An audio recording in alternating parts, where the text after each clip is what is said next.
warahmatullahi wabarakatuh. Perkenalkan, nama saya Tiara Fitri Ratul dari kelas Koperasi 4 Pendidikan Ekonomi Fakultas FKIP Universitas Riau. Nah, pada kesempatan kali ini saya berkesempatan untuk menjelaskan efek perubahan serentak dari AD dan AS. Nah, di sini dalam efek perubahan serentak AD dan AS terdapat dua kurva.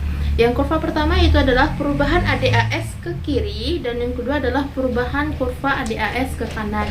Nah, kita berpindah kepada kurva ADAS ke kiri. Nah, di sini saya sudah menempatkan gambarnya perubahan kurva ADAS ke kiri. Nah, di sini saya akan menggunakan perumpamaan produsen tahu dalam menganalisis kurva ini. Nah, kita mulai. Pada titik keseimbangan awal yaitu E0, titik keseimbangan awal yaitu E0 ini.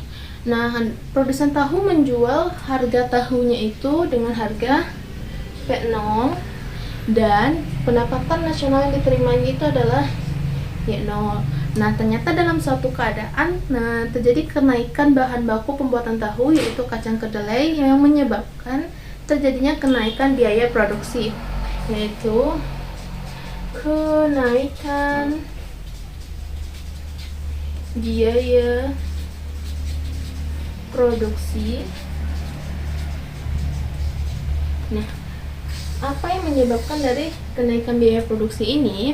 Nah, dari kenaikan biaya produksi ini, maka produsen akan mengambil tindakan, yaitu menaikkan harga jual tahu yaitu dari P0 ini ke P1. Nah, jadi perubahan pertama dari kenaikan biaya produksi ini adalah P0 itu akan berpindah ke P1.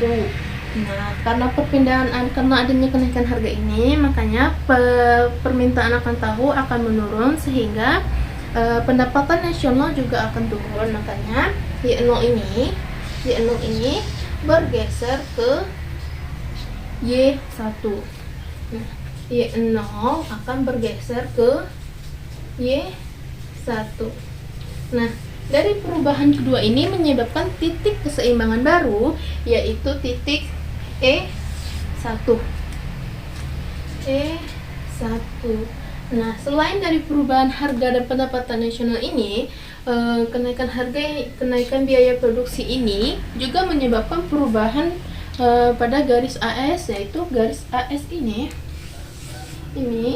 akan bergeser ke kiri ke AS1. Nah, AS akan bergeser ke AS1. Nah, karena terjadinya kenaikan harga,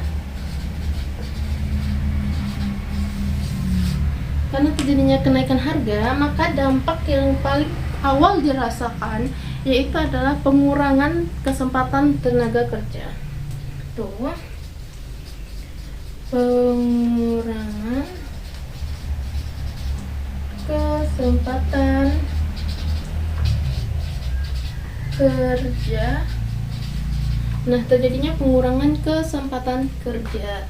Nah, kenapa terjadinya pengurangan kesempatan kerja? Karena kenaikan harga ini menyebabkan permintaan agregat masyarakat akan turun, atau permintaan masyarakat akan tahu menurun, sehingga produsen tahu mengalami pengurangan jumlah produksi. Nah, karena pengurangan jumlah produksi ini, produsen mau tidak mau akan mengurangi jumlah tenaga untuk memproduksi tahunya tersebut. Nah, sehingga terjadinya tingkat penurunan kesempatan kerja. Makanya itu garis AD ini akan bergeser ke AD1. Nah, karena ini makanya AD akan bergeser ke AD1. Nah, AD akan bergeser ke AD1. Karena pergeseran garis AD ke AD1 ini menyebabkan terjadinya pengurangan biaya produksi. Nah, karena pengurangan biaya produksi ini, makanya produsen tahu mengambil tindakan lagi, yaitu mengurangi tingkat harga dari P1 dari P1 ini turun ke P2. Nah, penurunan harga tahu ke P2 ini juga menyebabkan penurunan pendapatan nasional dari Y1 ke Y2. Lihat, P1 berubah ke P2 dan Y1 akan berubah ke Y2. Mengapa? Padahal kan harganya sudah turun, tetapi pendapatan nasional yang diterima juga turun karena sebelum penurunan harga ini terjadinya pengurangan kesempatan kerja, sehingga pendapatan masyarakat juga akan turun. Nah, karena pendapatan masyarakat akan turun ini menyebabkan tingkat konsumsi masyarakat juga akan turun. Nah, dari perubahan harga dan pendapatan nasional yang kedua ini menyebabkan munculnya titik keseimbangan baru, yaitu E2. Baiklah, setelah kita membahas perubahan kurva ADAS ke kiri, maka selanjutnya kita akan membahas perubahan kurva ADAS ke kanan. Nah, di sini saya sudah menyediakan gambarnya. Nah, saya masih menggunakan perumpamaan si produsen tahu. Kita mulai ya. Nah, pada titik keseimbangan awal, yaitu titik E0. Titik E0 ini, produsen tahu ini menjual harga tahunya yaitu pada titik P0, dan pendapatan yang diterima adalah Y0. Nah, ternyata dalam suatu keadaan terjadi penurunan harga bahan baku, yaitu kacang kedelai, yang berarti menurunkan biaya produksi. Nah, ini menurunkan biaya produksi. Nah, sehingga dari penurunan biaya produksi ini, produsen mengambil tindakan, yaitu terjadinya penurunan harga dari P0 ke P1. Nah, di sini ada P0 ke P1. Dan juga karena penurunan harga ini, permintaan akan tahu juga akan meningkat, sehingga menaikkan pendapatan nasional si produsen tahu, yaitu dari Y0 ini bergeser ke Y1, dari Y0 bergeser ke Y1. Nah, dari perubahan harga dan perubahan pendapatan nasional ini memunculkan titik keseimbangan baru, yaitu titik E1. Ini E1. Nah, dari penurunan biaya produksi ini juga menyebabkan perubahan garis AS, yaitu ini garis AS ini akan bergeser ke bawah atau ke kanan ke AS1.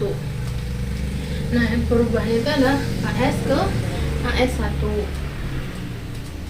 Nah, lalu apa sih yang dampak dari penurunan harga ini? Nah, dampak pertama yang paling dirasakan adalah meningkatnya kesempatan kerja. Ya, meningkatnya kesempatan kerja. Karena apa? Karena kalau terjadinya penurunan harga penurunan harga tahu, maka permintaan masyarakat akan tahu akan meningkat, sehingga produsen tahu mengalami penambahan jumlah produksi. Nah, untuk karena penambahan jumlah produksi ini, makanya produsen harus menambah tenaga kerja. Karena itulah terjadinya peningkatan kesempatan kerja. Nah, karena peningkatan kesempatan kerja ini meningkat, makanya kurva AD ini berpindah ke garis AD1. Nah, ini ya, AD berpindah ke AD1.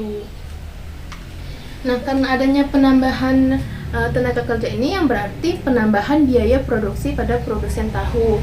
Nah, karena itu produsen tahu mengambil tindakan lagi, yaitu menaikkan harga dari P1 itu naik ke P2.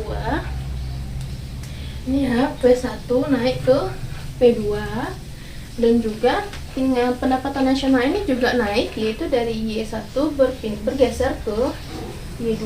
Nah, mengapa kok Y1 ini bisa berpindah ke Y2 atau pendapatan nasional ini bertambah, padahal harga itu kan sudah naik? Nah, karena apa? Karena sebelumnya ini terjadi peningkatan kesempatan kerja, sehingga pendapatan masyarakat itu juga akan meningkat. Nah, dari pendapatan masyarakat yang meningkat ini, makanya tingkat konsumsi masyarakat juga akan meningkat. Karena itulah pendapatan nasional ini juga bertambah, bergeser ya dari Y1 ini ke Y2. Nah, dari perubahan harga dan perubahan pendapatan nasional yang kedua ini menyebabkan titik keseimbangan baru, yaitu titik E2. Titik E2. Nah, sekianlah video pembahasan dari efek perubahan serentak ADAS yang bisa saya jelaskan. Nah, semoga penjelasan singkat saya ini dapat bermanfaat bagi teman-teman sekalian. Nah, saya akhiri dengan wabillahi taufiq wal hidayah. Wassalamualaikum warahmatullahi wabarakatuh. 여기서 땅 밑으로 떨어져 처음 만나는 사람